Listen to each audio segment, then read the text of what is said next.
This weekend is the Dutch GP at Zandvoort, and I'm going to teach you how to master the track in F1 23. This track is steeped in F1 history, modern, historic as well. Racing through the sand dunes here at the Dutch seaside town of Zandvoort. If you go to the left here of the pit straight, walk about 5 minutes, you'll find yourself at a very lovely beach. So let's not get distracted by the water and focus on the turn 1 braking point. You'll be arriving in 8th gear, DRS wide open in qualifying, and you'll be braking at the 100-meter board. What's critical to remember about turn 1, and a theme that repeats itself repetitively throughout the lap here, and what makes it such a fun track to drive, is a lot of the turns here are banked. What does the banking do for you? In a very short summary, and I'm happy to go into detail on a follow-up video if you'd like. Basically, when the corner is banked inwards towards the apex, you get more grip. What makes it a lot more fun, to be honest. And this is why a lot of drivers love Zandvoort. Because although the corner radiuses are very tight here, because of the extra banking, you carry so much speed. More than you would do normally through these types of corners. So turn 1, what's critical is to get as close to this white line, but not touching the inside curb. If you touch the inside curb, it will start to unsettle the car, and you will start to have snap of oversteer, overheating the tyres, and losing your lap time on the exit of turn 1, and repetitively throughout the rest of the lap as you try to recover that tyre temperature that you overheated in this situation. Exit of turn 1, you'll be using up the first part of the curb. As you can visually see, the curb is extremely bouncy here, but if you go over the rain gully, what's highlighted by this sort of black mark, or where the radio antenna is in the middle of the car will start to bottom out. 1 and 2, you get a track limit invalidation. So what's key is to only go up to this first part of the curb, and that will be the ideal curb usage for the exit of turn 1. What is technically turn 2, this kink to the left, you want to be on this white line as close as possible to the curb. You can use a bit of the curb as well, it doesn't really change anything, to be honest. Through turn 3, or what is kind of a combined turn in turn 2, you want to be avoiding this inside curbing, getting close to the white line as possible. The reason for avoiding the inside curbing is it can start to unsettle the car a little bit, and what's so pivotal between these two apexes is that the car stays stability based, and you can have confidence to throw the car in to this amazing banking here. Just look at this. This is beautiful. The circuit design, this is a driver's heaven. And what you want to be looking for is pointing your car directly to that inside apex. In real life, they go all the way around the outside of the banking, but for physics reasons in the game and slight differences between real life and sim racing, it's better to go down low in the banking.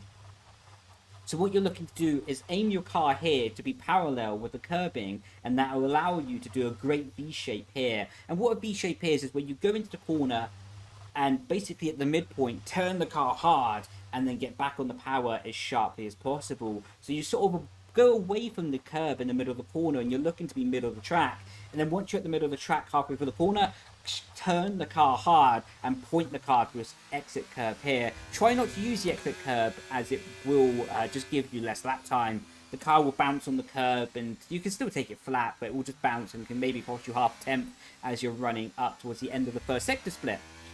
And as you exit the first sector split, you're met with an amazing turn once again. Here, what you'll be turning into in 7th gear, downshifting into 6th gear, and you'll be getting as close to this curb on the inside as possible. Once again, not touching it because it will unsettle the car, and if you go on the curb, it'll be very hard to avoid this part of the grass as well, so it's better just to avoid the curving. You can give you a more consistent and stable line. On the exit of this turn, you can use the first part of the curving, but again, like turn 1, do not run over the gully on the inside, as 1 will give you an invalidation, 2 will just throw the car off and will bottom out the car. Coming into this triple right-hander, what is just, well, the second part of the triple right-hander, this is, I should say, absolutely beautiful. You'll be looking to do a small dab with the brake and getting as close to this inside curb as possible. You can also take the inside curbing here. You can do this and set the world record. For me, I personally don't really like it. I think it changes the trajectory of the corner a bit too much for my liking, and can also bring a risk of unsettling the car. But through this corner, you can have driver preference. What is so important about this corner, though, is to carry good minimum speed and to make sure that your car is precisely pointed here as you exit the corner. So as soon as you're exiting that first part of the apex, you're straight away ready for the braking zone for this oh so critical right-hander. The tyres are overheated at this point, they're super slippy, and it's really critical to have fine control on the pedals and the steering wheel to make sure you can get into the apex here. You'll be braking at the 50-meter board, and if you have super confidence, it is faster to brake on the curb. If you don't have all the confidence in the world and you're still learning trail braking and managing the tyre grip, brake off the curb as it will give you better consistency. Coming through here, avoid the curb on the inside. In my opinion, just gives a bit of a better line and trajectory on the exit of the corner, because you'll be running the car all the way outside to this exit curb. And as soon as you're back to full power, what's so critical is to bring the car hard back over to the right-hand side and to set up this left-hander as much as possible. As I talked about before, the tires are going to be super overheated at this point, so it's also critical to make sure that you're being super precise with your steering inputs, your pedal inputs, and make sure that you're not overstressing the car at this point of the lap. You used up so much of the tire grip capability already, and now you're just looking to nurse the car to the end of the lap. Push too hard and you will slide, overheat, and destroy your lap time. Avoid the curb on the inside here, but go for as late of an apex as possible.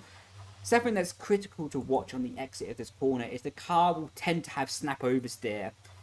It's very difficult to avoid this, just because the tyres are so hot after doing so many high speed corners and so many traction zones back to back, basically. So it's very difficult to avoid the snap of oversteer. Sometimes, and most of the time, you just have to drive through it and do your best to adapt to it in the very situation that you're in. On the exit of this corner, feel free to use this first part of the curb, and as soon as you're confident, open up that DRS, as it will give you a nice little speed boost as you head down to this chicane.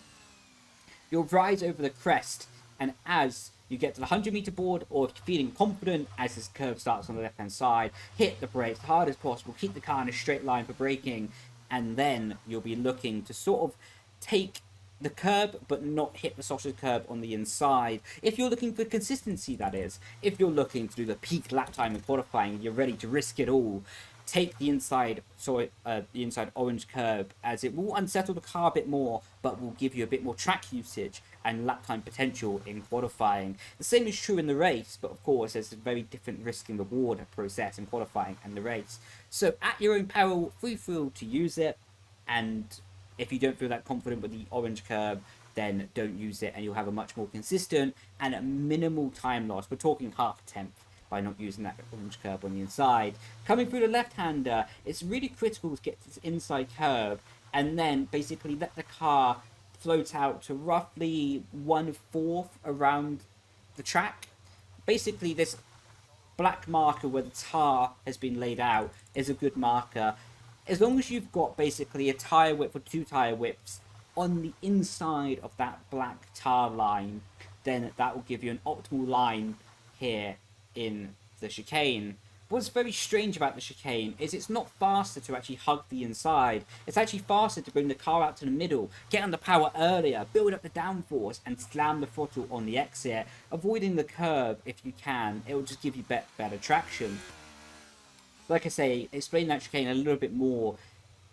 Additionally, you want to be as close to the inside as possible on that type of corner to minimize the distance. But here is an exception. You want to be in the middle of the track on the exit and be closer and faster to full power, as that will give you a much bigger speed boost heading down this mini straight.